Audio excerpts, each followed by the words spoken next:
Rabbi, thank you for coming and giving us your time. It's a pleasure. We are here in Englewood with Rabbi Riskin. Today is September 10th, 2011. First, Rabbi, how do you like to be addressed? Shlomo. How do you feel about the idea of such a program? You mean your program? Right. Look, I believe very, very deeply that God speaks to us. That there are divine messages all over the world. You just have to pick them up. This is one of the most animating ideas that fill me always. And that's what I wanted to communicate to my grandchildren. That's what I would like to communicate to anyone who wants to listen. And apparently you have a similar program in mind. And therefore it's a pleasure for me to be here. I want people to try to be sensitive to the messengers and the messages that God sends all the time. You know, I'm blessed, thank God, with 16 grandchildren. It's very important for me that they understand that there are these messages and messengers. Anyway, one of those grandchildren, Eden is a very, very bright boy. I want him to know this. I want him to live this. I want him to express this. I'm mostly interested in what touches your Jewish soul. What brings Ahavat Hashem over Yirat Hashem. When you speak, I see it in your face. And we all see it in the faces of our Zaydis, those of us who had the pleasure of having one. But what brings out the Ahavat Hashem that gets you that special Neshama Yetera? I don't come from a religious background. My parents were not observant Jews. My father was never bar mitzvah. His father was an ideological communist who really believed that religion was the opiate of the masses. I loved him. I learned a great deal from him. He had amazing Siddurim, where he read a little bit from the Haggadah, a little bit from the prophets, a little bit from Marx and Lenin. My mother had a remarkable mother, my maternal grandmother, who was deeply, deeply religious. She lived 2 blocks away from us. She was a very important influence on me. The exact circumstances were that the neighborhood was Bedford-Stuyvesant in Brooklyn. And it was a changing neighborhood, a racially changing neighborhood. When I was between the ages of probably 9 and 16, we were the only whites, the only Caucasians on the block. African Americans. And most of them went to school with knives, not with books.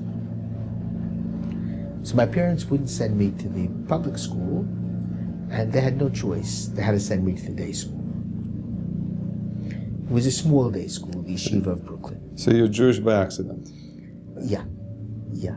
As I said, my mother was anti because she identified the world of her parents, the Yiddish world, and a fairly poor world, with Jewish religion.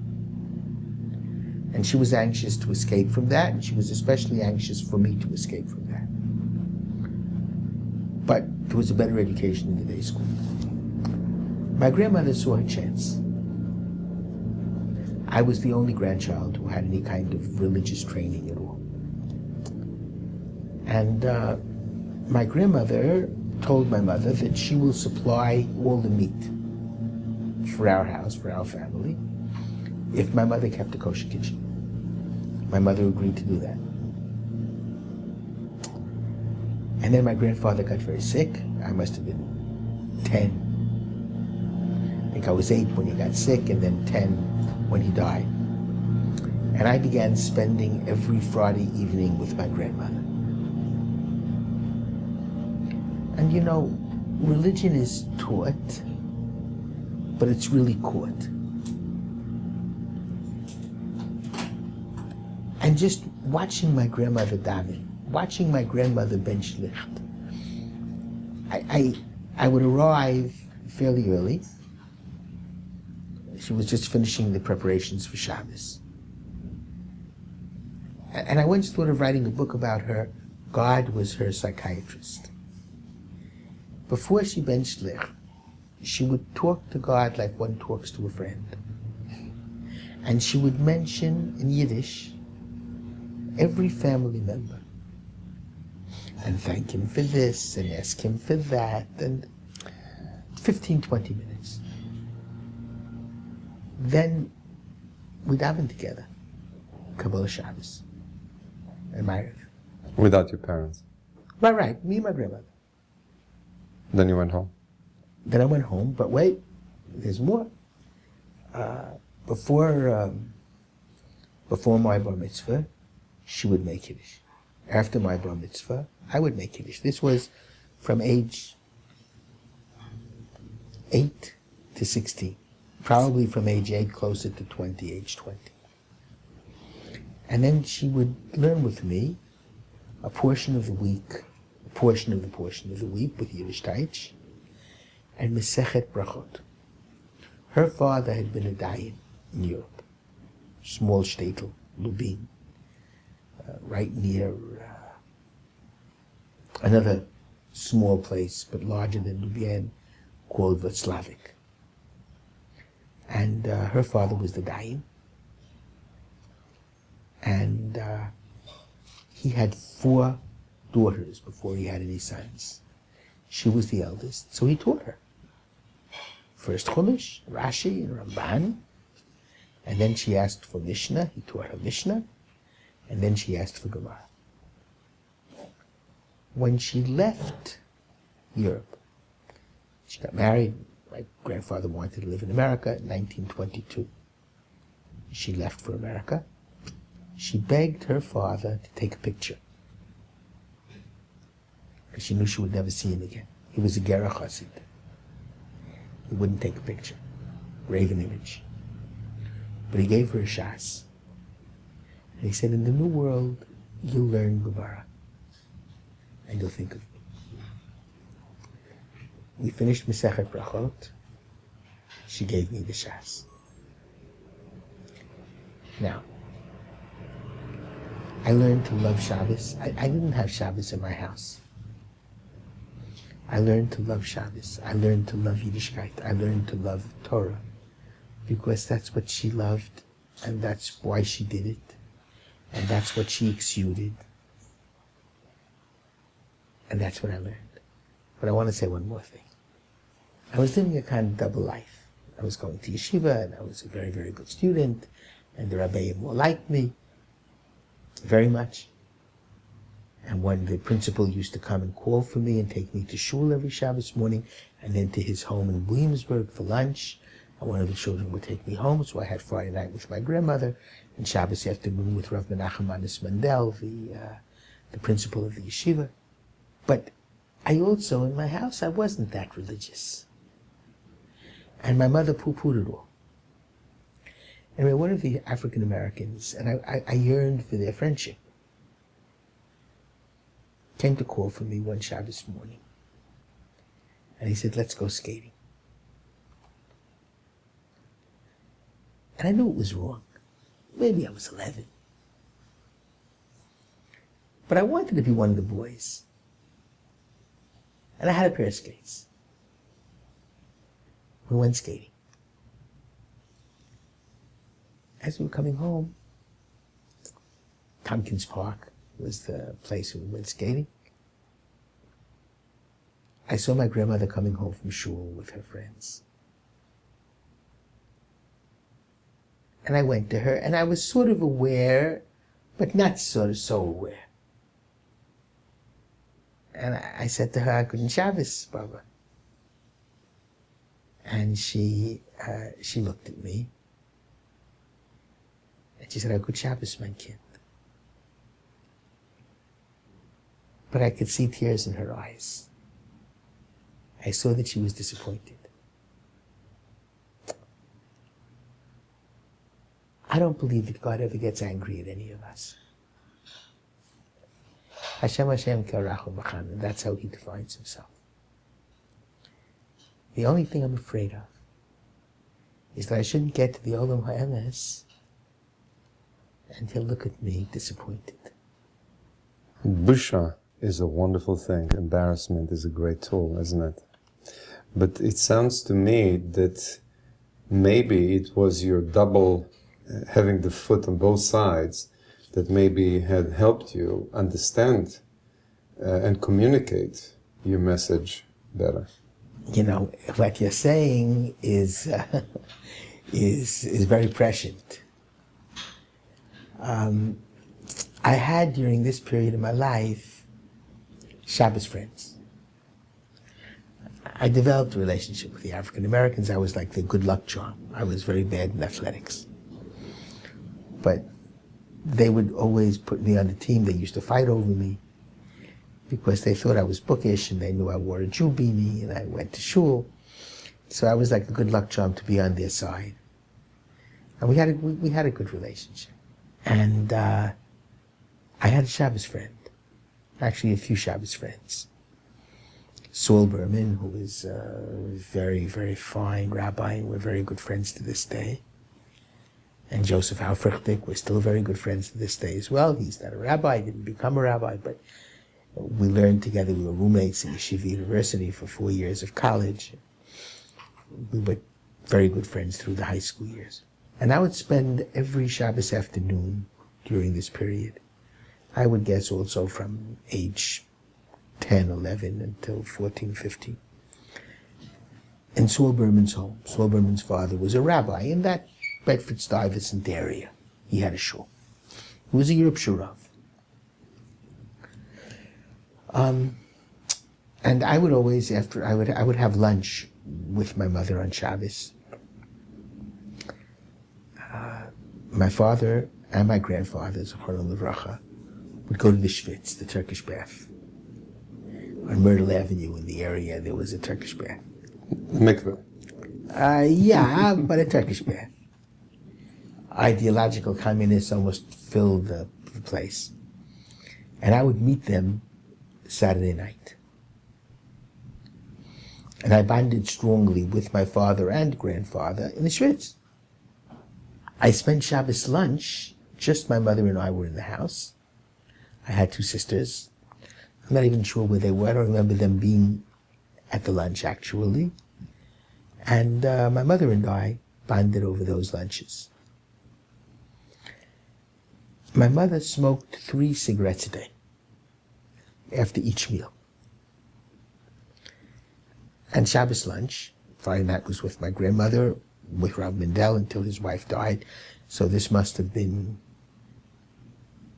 after his, just during the period of her illness. And my mother was smoking a cigarette and talking to me over lunch. And there was a knock on the door. My mother went to the door.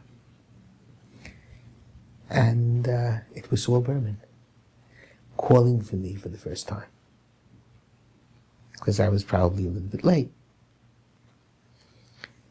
And for the first time, I saw my mother discombobulated. My mother was very sure of her position. She was not religious. She had rejected it. It was old world. The last thing she wanted was for me to become chas v'shalom an Orthodox rabbi. They starved merrily. And her position in life, in general, were pretty well set and well defined. And all of a sudden, I saw that she was uncomfortable. And she saw this, rabbi's son, and she knew about him from me. And she put the cigarette sort of in back so that he shouldn't see, but I doubt that he didn't see.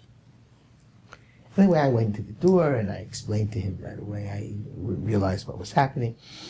And I said I would come in about a half hour. I would come along. And he left. My mother looked at me and my mother said to me, God made a mistake putting you with me. you would have been much better served, and maybe God would have been much better served had you been brought up in my parents' home. And then she thought for a moment, and she said, when I think about it, it's a good thing. Because against my best designs and deepest hopes, you will probably end up as an Orthodox rabbi. But at least you love people who aren't Orthodox also. It's wonderful. When you spoke about your grandmother, on a side note, it's interesting, a lot of people I ask, I just spoke to Rabbi there, he told me exactly identical. And he says, if you want to learn how to daven, go with a grandmother. They know how to daven. Men go to shul to talk. Grandmothers daven. And he told me the same, that his grandmother would talk to God about everybody in the family. I do it, by the way. In other words, not exactly like she. The end of the Amidah, Elokai Nitzor, is supposed to be personal, spontaneous talking. But because psychologically it's so interesting, I didn't grow up with Yiddish. I learned Yiddish from my grandmother, and I love Yiddish. I heard shiurim from Rav Soloveitchik for many years in Yiddish, my Rabbi. But my language is certainly English. Elokai Nitzor. I don't say what's written. I speak to God spontaneously. And I do so in Yiddish. Because that's where I got it from my grandmother's Yiddish. On a side note, it's interesting. When I daven, I measure the success of my davening in two things. In the morning, if I have a tear somehow appear accidentally in my eye, scratch, it doesn't matter, I'm tired, it's already a good sign. But the other thing, if I verbalize my private prayer, if I package it well, I feel I've done a good job. Try to package it, this and Mishra Berach, for the Cholim. If I do it well, I say, the rest is just, not just, it's important, but I always feel about the people before the temples have been structured. They would plow the field, they go and do their thing, and talk to God. They go to the temple 3-4 times a year, but otherwise there was no structure. Well, there were. It would seem during Bayit Sheni there were. Yeah, before. But beforehand, probably, it was much more spontaneous. When you were talking about your grandmother, I get the feeling that that's where you learned to love Yiddishkeit, or you learned loving from loved ones. Is that how you learn love? Is that the difference between loving God and loving people, or love is just what resides in us and we just apply it to anything? I think the one other towering personality during those years was Rav Mendel, who used to call for me. Would wait downstairs from my house and bring me to the yeshiva to daven and sit next to me, and then bring me to his house. And he would cover me with his talit by Keilah Dom, Shabbos morning. And to this day, when I say Keilah Dom, Shabbos morning, I can feel his talit and the caress of his hand. I think we learn to love by being loved. Because love, it's almost like lahavdil elef avdalot, money in the bank. If you have money in the bank, you can make checks. If you have love within yourself because you feel loved, you have enough of it to give out to others. If you've never gotten that, there's nothing with which to give. I want to come back to this. I want to just dwell a little more on this Ahavat Hashem, because there is no mitzvah to love your father. There's no mitzvah to love your mother or your parents. But we're supposed to lavod et Hashem be'ahava, to love Hashem be'simcha. How do you love Hashem? Between the yirat Hashem and the fear and the trepidation, trembling before God, and between not knowing Hashem, the haster panim, between those two ends, where does love of Hashem come? The Rambam says that to love God means to know God. And that there are two ways to get to know God. To get to know God through both of his revelations, the revelation of nature in the world and the revelation of Torah. And obviously, the Rambam is not talking about really getting to know God, because none of us can know this completely, but to strive to know it. I believe that's really the story. The search. Loving God is the search for God. The commitment is the knowledge. The commitment is striving for the knowledge and for something else also. Whatever God is, he's perfection, especially perfection, Hashem Hashem, when the most important verses in the Bible for me, which was given at Har Sinai, because this is God's revelation to Moses. After Har Sinai, when Moses asks, Hareini na et kvodecha, I want to understand your ways in the world, God. God says, Hashem Hashem kel rachum v'chanon, erech hapayim rav chesed ve'emet. We're going to say it a lot of times. And we say it a lot of this season for it.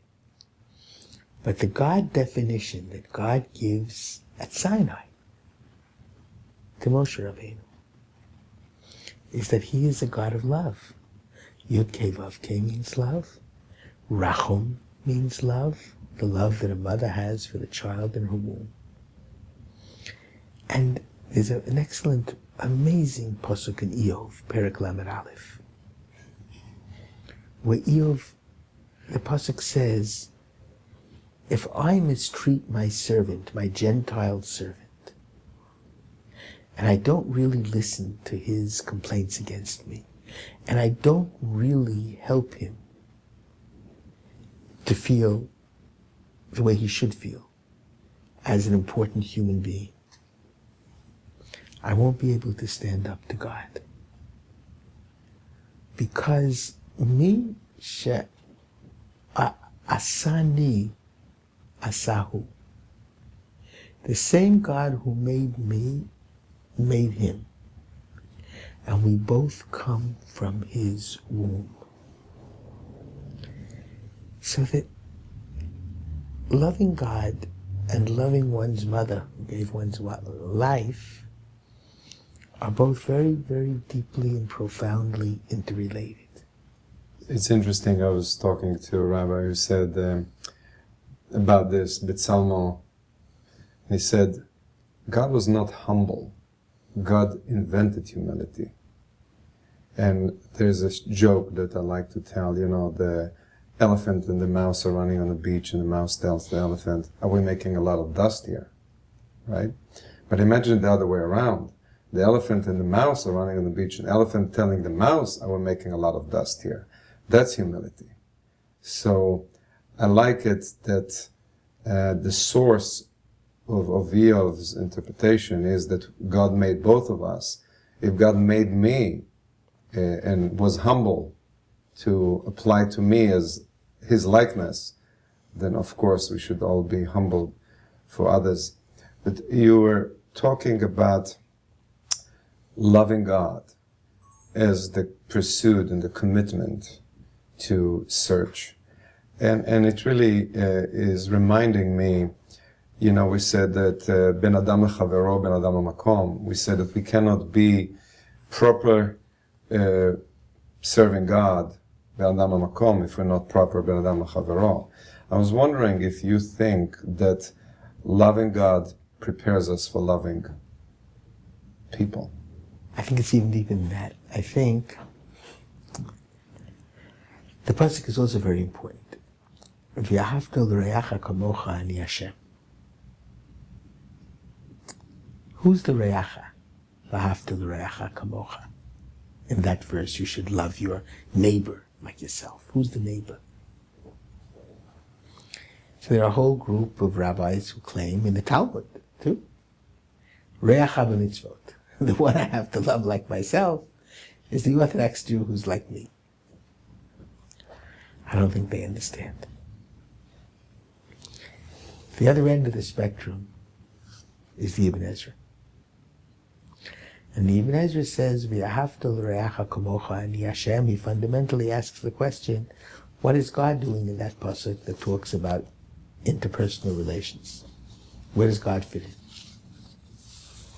And he says, God fits in because I'm expected to naturally love, as I said a few moments ago, my mother, because I came from her womb.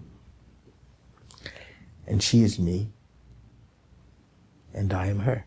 DNA, fundamentally. Everybody is created b'tselem Elokim. God is in you and God is in me. And that God which is in both of us unites both of us and makes us both siblings, whether you're white or black or yellow, whether you're Jewish or Christian or Muslim or Hindu or Buddhist. So the Ani Hashem is critical because God is the DNA present in each of us that creates the siblingdom of all human beings. So the presence of God in each one of us is what connects us and what makes us able to love one another. That's correct. And not only makes us able to, but demands that love. You can go a step further and saying if you don't love God, you automatically are alienated against yourself because God is part of you. Certainly you're alienated against other. You won't have a basis for loving other. It's like a cancer that eats in you. The moment, just like love teaches you to love, distancing yourself from a part of you teaches you to distance yourself from others. That's right. So it's very important to realize the uniting theme and to try to get close to that fundamental part of all of us that unites us all. I want to come back to what you were talking about before when you said that being raised with love gives us the ability to love. And it's not all about loving here. What about people who haven't had it? What about people who haven't had Yiddishkeit? We are raising a generation here, the majority of which didn't have, don't have, and don't know Yiddishkeit. So how do you model this love, no commitment, pursuit, love to people who are confused, in doubt, or absent of any background? That's why outreach is so important. And that's just part of the love. That's why it's so significant to reach out. How do you outreach? How do you reach out? Not an organization. You, Rabbi, you're sitting on a train, an Israeli sits next to you. He may be on a way to an ashram or to work. You have an hour with him. What do you tell him? How do you reach to him? How do you hug him, embrace him into your knowledge of love, of Jewishness? Just like that. Just like that. Like how? Just by speaking to him. What do you tell him? Just by show. Well, depends. One thing is clear. I don't think we can tell anybody anything unless he wants to hear it. So you just have to talk to him and be interested in him. And I think that slowly but surely, and sometimes not even so slowly, it's going to come out. So you be interested in him and provide an opening. And talk to him, and you'll hear it. And the only way you can do it is if it's an answer to his request, or to his question, or to his quest, exactly. But I found, look, Lincoln Square Synagogue, where I was for 19 years before I came to Israel, was a wonderful experience in the sense that it was a totally outreach synagogue. That was the whole raison d'etre of the shul. And that's where I recognized the fact that almost every Jew is open and wants very, very much to come to his source. You know, there's a Rambam in Perish HaMishnayot that says it's in this week's Parsha actually, in Parsha Kitetse. There's a mitzvah to return a lost object. Hashavat Avera. Hashavat Aveda, correct. To return a lost object. You can't see your friend upset because he's lost his object. And you have to return it to him. Lo tuchal lehitalem. You weren't allowed to make as if you don't see it, you don't recognize it. Hashev teshivein. You have to return it to him. And it says even return it to him again and again and again. Does it matter if he knows that he lost it or if he doesn't know that he lost it? It's probably even more important to return it to him if he doesn't know that he lost it, because then he won't look for it, and he certainly will never be able to find it. He'll never be upset. So, well, eventually he will be, because usually he will find out. If you return it to him before he knows he lost it, he won't be upset. Then he won't be upset. Then it's a total win. If that's about a physical object, if a person lost his masoret, his tradition, if he lost the essence of himself, because all of us, we weren't born in a vacuum. Each of us was born within a certain kind of historical tradition and cultural tradition and biological, genetical tradition. If he lost that part of him, certainly you have to try to return it to him. It's very inspiring. You mentioned Lincoln Square, and you're like feeding into my questions. You've been a founding rabbi of Lincoln Square. You had a dream job, and you moved to Israel. That's a commitment. What gave you that strength to leave your home and go to Israel? I never looked at it that way.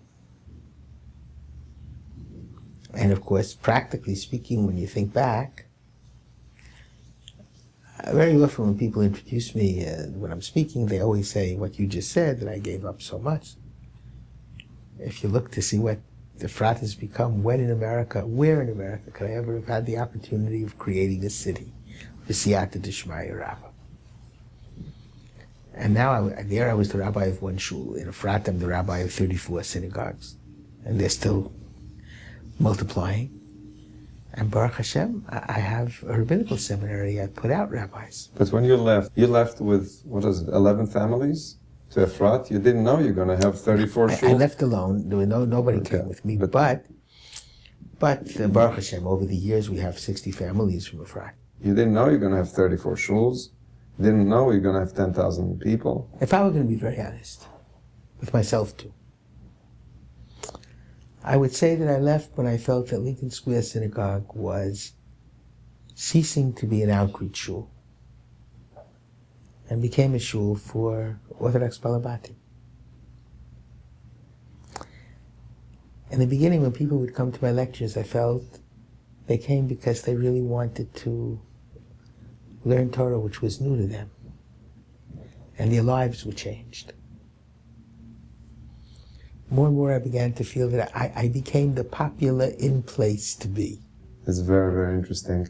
Most people don't get to do more than one thing in their life. When I look at the question, what have you accomplished in your life? On one hand, you can count the decisions you made in your life. You want to use this life as much as you can. You could rest on your laurels, but you said, I have another half of my life left. I've got to do something meaningful with it. So you started from the beginning. That's really true. I've always felt that pity the man who has found his ideal. Because I said, loving God is striving, trying to understand. So the model of life is to keep striving. The model of life not arriving. Absolutely. No one is happy when he arrives. He's happy when he's trying to get there and working very hard and feels that he's making some progress. And I think this is, in general, true about all of life. You know, that's one of the saddest parts of life to a great extent. That everything looks beautiful when I don't have it. Once I get it, it loses its allure. And the trick is, first of all, to appreciate the things that deserve to be appreciated. That's not a house, and that's not a car, and that's not another DVD. That's an ideal. So I felt that I had done the job in Lincoln Square, and what remained to be done could be done by others just as good or even better than I. Rabbi Buchwald in Outreach was probably better than I am. And I felt very much that Israel had been beckoning. I also believed that in the diaspora, whatever you accomplish is at most a footnote to Jewish history. The chapter headings were being written in Israel. And if I have one life, I'd like to be part of a chapter heading, not part of a footnote. So I wanted to be in Israel. I never signed a contract with Lincoln Square. Lincoln Square Synagogue, which was probably the most successful Orthodox synagogue in America at the time. I had no contract. But I thought that the essence in our generation was happening in Israel. I wanted to go. I couldn't get a job. And I had almost given up. And I met a very special man named Moshe Moshkovitz. He lived right near Kibbutz Ein Tzurim. And he came to one of my lectures there. And he said to me, "What are you doing in America? We need you in Israel." And I said, "You're the only one who thinks so. I'm dying to go to Israel. I have no contract," I told him, "with my synagogue. I could leave tomorrow." So he took me to an empty hill, which was a frat. Totally empty, 76. And he said, "You know, Golda Meir in 1967 saw a frat. And she said, 'This is magnificent. This is the Switzerland of Israel.'" He said, "She put in the law books that there will be a city of Efrat on this spot. My dream," he said, Moshe Moshkovitz, "is to see a city of Efrat here." I davened mincha. We shook hands. And I thought it could happen. And I thought even if it didn't happen, I would rather fail at trying something great than go with what was safe, but it already lost for me a little bit of its special quality. Well, there's nothing like a storyteller. And you are great at telling stories, and you are a mechanech, you are a rabbi. What attracted you to it? I love Torah. Truly love it. I love Judaism. Truly love it. It's not like, you know, there's a Shlomo Riskin who was also a mechanech, or who was also a rabbi by profession. That's the only way to define myself. So I find a line that runs through what you're saying.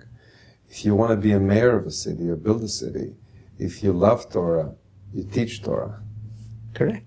It's like the Nike, just do it. Just do it. Just do it. I want to go back to something I said before. I mentioned my grandson. We were discussing telling stories and why they're important and why I wrote a book, listening to God, stories for my grandchildren. One of my grandsons, Eden, is a very bright boy. And when he was 10, he had read all of Harry Potter in Hebrew. I wanted to talk to him. I wanted to develop a relationship with him. And so I went through all of Harry Potter. I must admit, I cheated a little bit in English. I didn't read every word, but I went through the books. And I came upon one of the smartest things I saw in English. There was a special Rosh Yeshiva of Hogwarts, Professor Dumbledore. And one of the things that Professor Dumbledore says is that success in life has much less to do with the gifts with which you were created, and much more to do with the decisions that you have made. If you could only realize the fact that God sends messages and messengers to help you make the right decisions. But you have to grab the opportunity. And that's precisely the point. I think you have to learn to just act, follow your heart, listen to those messages. And if you really want to do what God wants to happen, then I think you can't really lose. I see a thread running in through what you're saying, that the decisions are more important than the gifts. And before you said that the pursuit is the commitment, is the love, then, and that you have to be available and open to those who don't know it. If you put it together, it's a real tight package. This is all very true. Look, there's a fascinating book. One of the most important books of the 24 books of the Bible, Shir HaShirim, the Song of Songs. Shir HaShirim is a love song between God and Israel. That's how Rabbi Akiva saw it. If all the books are holy, Shir HaShirim is holy of holies. Shir HaShirim doesn't conclude in the love of finding the beloved. It's the lover searching for the beloved. It's the beloved searching for the lover. The real dream is in the search. And that's very important. It's the search that counts. It's the striving that counts. It's, Eric Remarque wrote All Quiet on the Western Front. And at the end of the book, at the end of the movie also, you see the soldier, the hero in the book, reaching out to grasp a butterfly. We have to reach out to grasp the butterfly. It's not that important to catch him. It's important to reach out. And in that reaching out, one realizes who one is, who God is, and who every human being is. Rav Chaim Vital had an amazing tefillah. It's usually right before Matovu, and it's a kind of himni uchanu zuman. Behold, I'm now prepared to begin the mitzvah of tefillah, of prayer. Kamo shekatav b'Torah. What's the verse that Rav Chaim Vital has us say, that all Sephardi machzorim say? L'kayim mitzvata say, to pray, kamo shekatuv b'Torah, v'yahavto l'reyacha kamocha. Coming close to one's fellow man brings one close to God. If you're truly close to God, it makes you close to every human being, because Tzelem Elokim in all of us unites us all. So the striving for that closeness, that's what it's all about. And human beings and God are intimately bound up together. So the road to God is the road to love.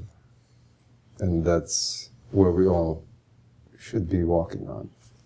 Back to the kids who don't have the role models that you've had, and they are not really open because they're busy.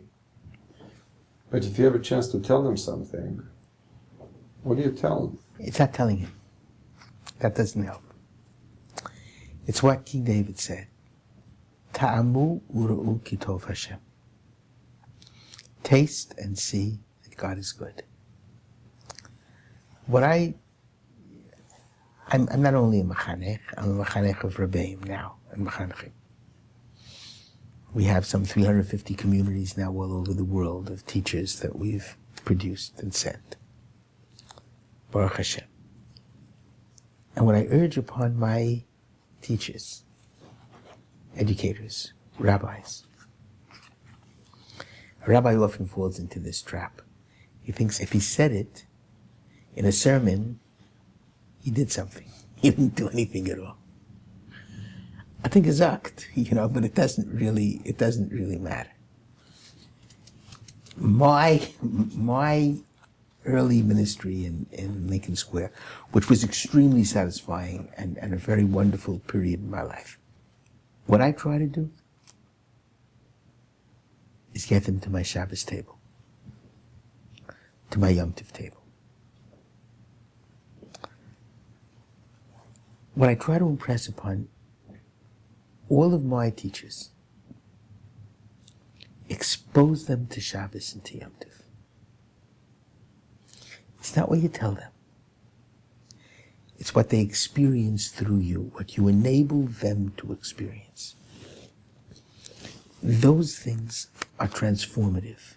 They're life-changing experiences. That was what I had at my grandmother's table.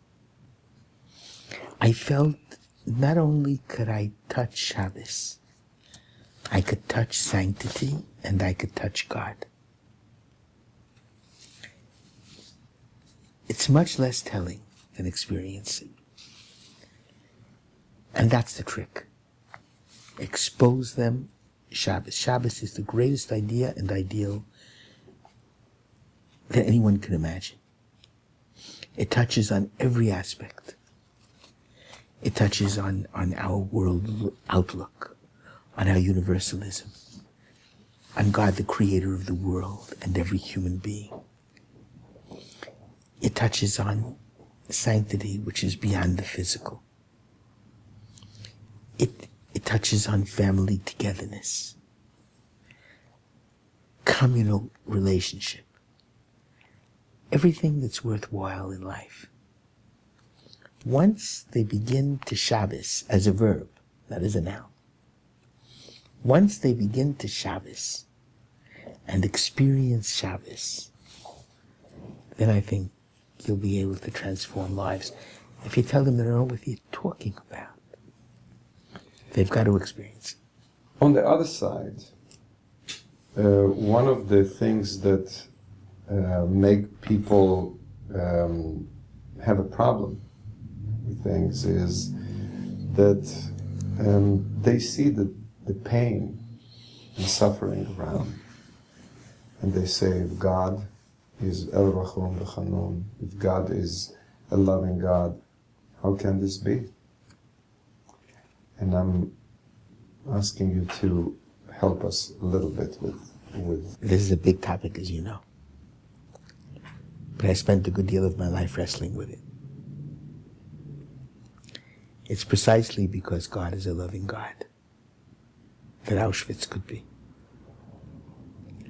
Now let me explain.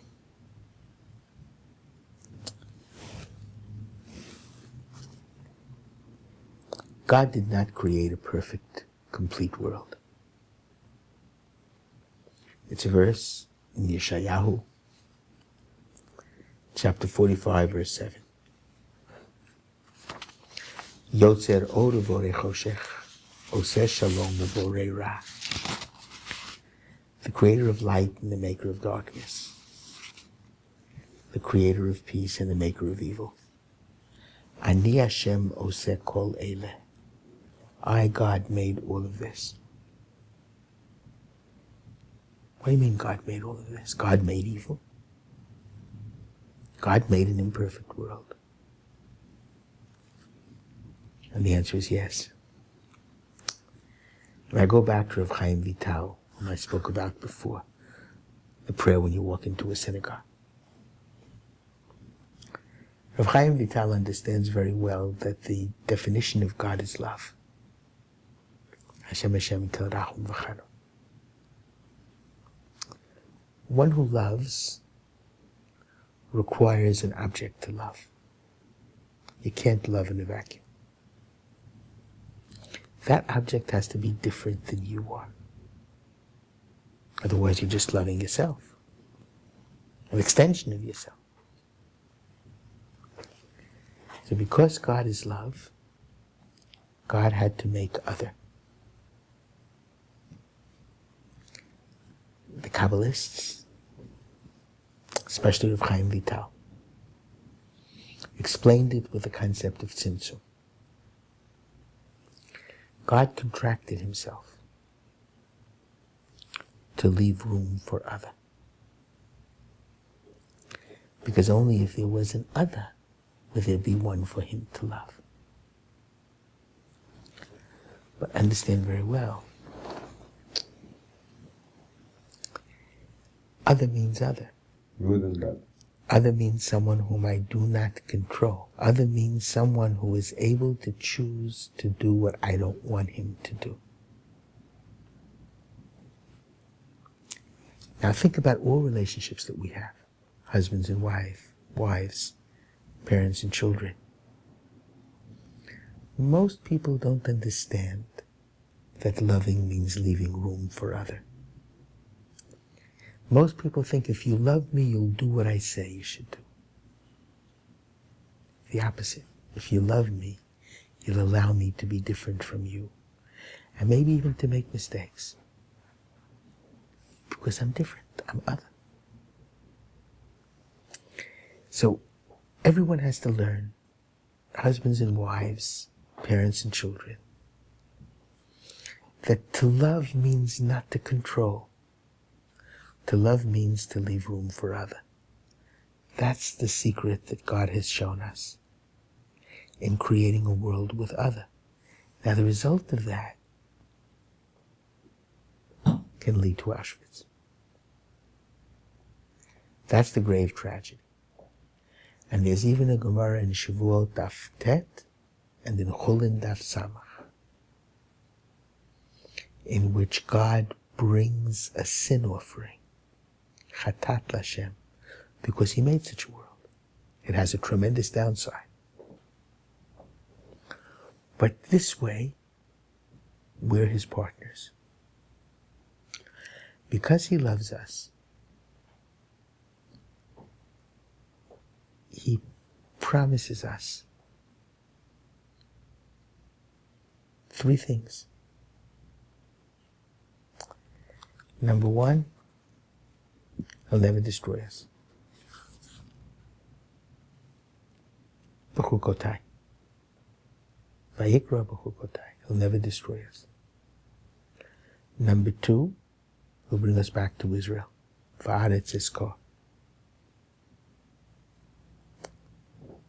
Number 3, all the prophets.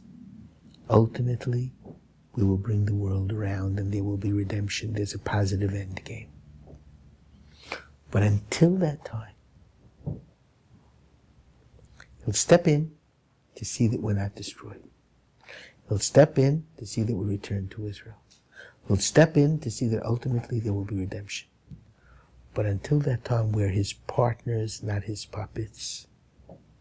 He allows us to do things he wouldn't have wanted us to do. Auschwitz, don't blame God. Blame humanity. Blame humanity. I want to add something, because this is a very important point. I think a terribly misunderstood point. We have rabbis in Germany. The fact is, God promised those 3 things. He will make certain that this will occur. But otherwise, what happens is, he promises us that we're going to ultimately make it and make the right choices. Love also empowers. If you know that God believes in you and God loves you and God's telling you you're going to succeed, that's a tremendously empowering notion. And it's that love that keeps sensitive humanity going, that prevents us from being cynical and prevents us from ever despairing, no matter how difficult the situation may be. If to follow your line is, if we're sending our kid into the world with love, but the whole world is love, our love is really not has no impact because he doesn't have a choice. But if the kid goes into a world that is strange, then our love is the immunization, is the vitamins, it's the power that sustains him. And you're saying that that's what God gives us. That's correct. On the topic of the partnership with God, it's one of my favorite things, Tikkun Olam, the covenant that God has made with us. And it's very empowering to be partner with God. I mean, to say Kiddush, to be His witness. Every Shabbos, I'm His witness that He created the world.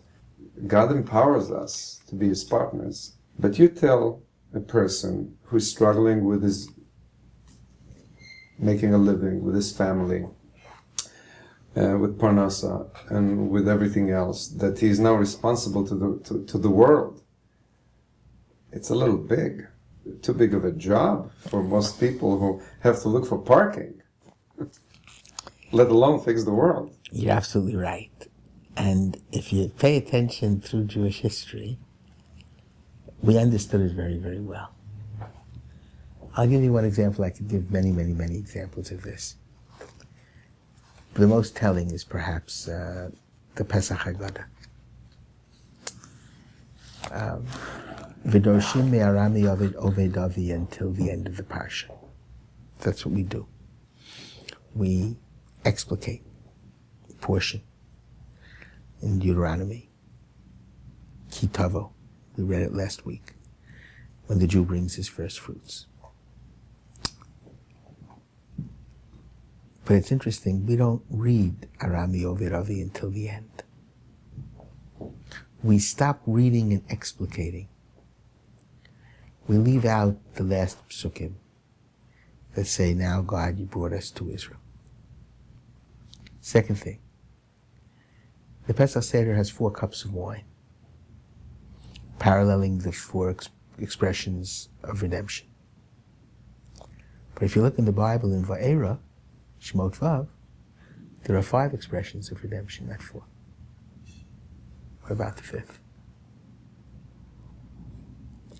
And if you look at the Pesach Haggadah, it begins with Mitzrayim and it goes through the periods of the Batei HaMikdash and the destruction of the Beit HaMikdash. And we pray for Hallel, and we should come back to Israel. And then it ends with Hallel HaGadol. And Hallel HaGadol is the redemption of the world. The Rambam says, correctly, the 5th cup belongs to Hallel HaGadol. Hodu Hashem kitov kili olam chasdo. Noten lechem l'chol basar. Universalism. Nishmat kol chai tivarech et shemacho. All of humanity will call upon God. And there's a mitzvah, according to the Rambam, Hilchot Melachim Perek Chet Halacha Yud, that we must teach the whole world Sheva Mitzvot B'nei Noach. We dropped that mitzvah. We're busy surviving. What happened in Jewish history? That's right. When we lost Eretz Yisrael, God understood, and the Knesset Yisrael aspect of God understood. We didn't have the strength, the emotional energy to go beyond surviving. We couldn't afford to worry about the world. Therefore, we stopped short. We don't thank God for bringing us to Israel, because we didn't go back to Israel. We used the same Haggadah that they used. There was a Galut Haggadah, and there was an Eretz Yisrael Haggadah. We used the Galut Haggadah. Hol Lachmanya, Hashtahacha, L'Shana Haba, V'Yarad Yisrael. This year we're here. Next year we hope to be in Israel. Our Haggadah is a Galut Haggadah, and therefore we stop short. I think before the end of Arami Oved Avi, and we don't mention the universalism. We certainly don't drink a cup of wine to the universalism. To the Nishmat Kol Chai Tivarech et Shemucha Hashem Elokeinu. Yishtabach Shemucha Melech El Chai Ha'alamim, the God of all worlds, the universal God of the world. We don't go out missionizing to the Gentiles. We're busy talking about ourselves, thinking about ourselves, trying to survive. You know what the tragedy, however, is? And that's what I'm trying to do in Israel. The tragedy is that now we've come back to Israel, and we still don't get it. We haven't put back those psukim again.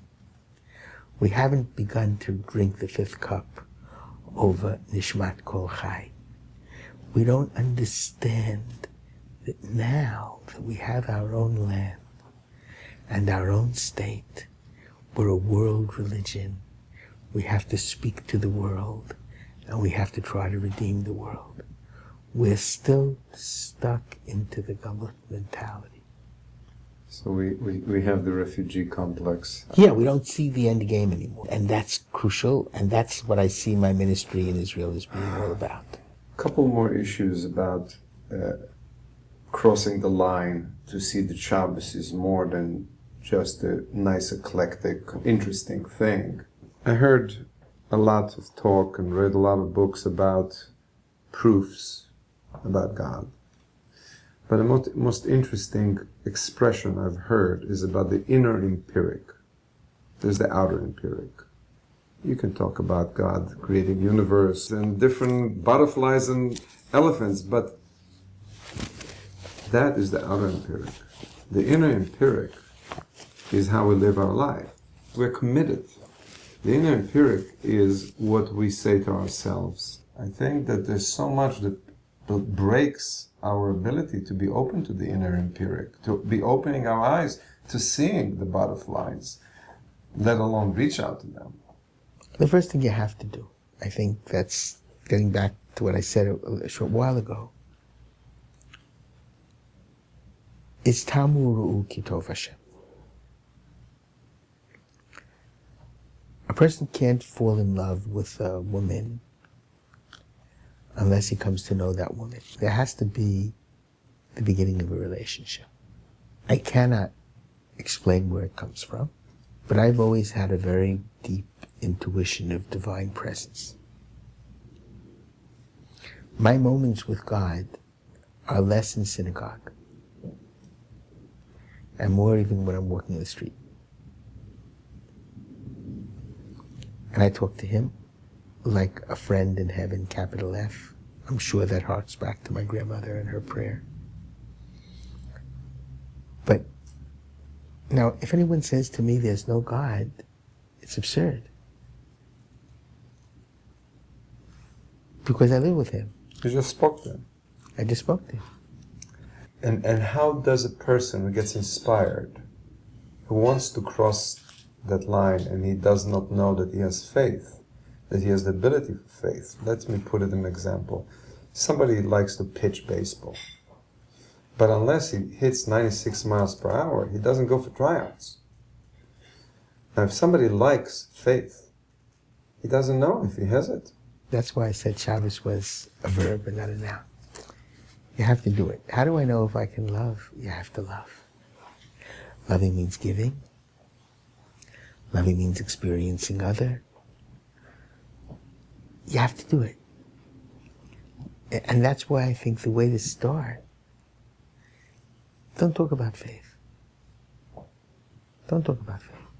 Talk about Shabbos. And to live enough Shabbatot, you're going to feel God. Freud was interesting, he wrote a lot of books, Torah and Taboo, that seemed very, very anti-religion and God. But he speaks about the oceanic feeling, he calls it an oceanic feeling, that a person has when he reaches out beyond himself and he senses that there's something beyond himself. I think everybody has that. I think it's within everyone. You have to give it the expression, the way to come out, the bitui, the way to express itself, the structure within which to express it. And I don't know a structure that's better than Shabbat for expressing it. What about having the tzitzis, putting the tefillin? Can you make deals with God? We're making a very real mistake, and I think all of Chinuch is making a mistake. We don't serve God by putting on tefillin or by wearing tzitzis. And if you make a deal with God, you're certifying that you're not serving God. Because what you're really saying is, How can I get God to serve me? If I put on tefillin, I'll live a better life. I'll make it in the stock market. I'll have a winning streak. That's serving oneself. It's not serving God. There's one way to serve God. The one way to serve God is by dedicating your whole life to making the partnership a viable one. You serve God by the way you live your whole life. We're witnesses that God created the entire world. If we act with sensitivity towards every creature, because we recognize the fact that God created him and it, and therefore it has ultimate value, just as God has ultimate value. So these are ways in which we learn how best to be able to make ourselves and the world a better place. If you don't put on tefillin and tzitzit, you're missing an opportunity. What does the tefillin teach me? And it's so important. The tefillin teaches me one main thing. It's in the Yehiratzon before you put on tefillin. I have to unite the actions of my hand and the emotions of my heart and the intellect of my brain to the service of God, the Tikkun Olam. That's the point of tefillin. If I don't put on tefillin, I've missed it. And most of us are not unified. We know we're not unified. We know that our heart's going one way and our mind is going another way and our actions are going a third way. And we want to be unified. Tzitzis is so interesting. Why do you kiss the tzitzis?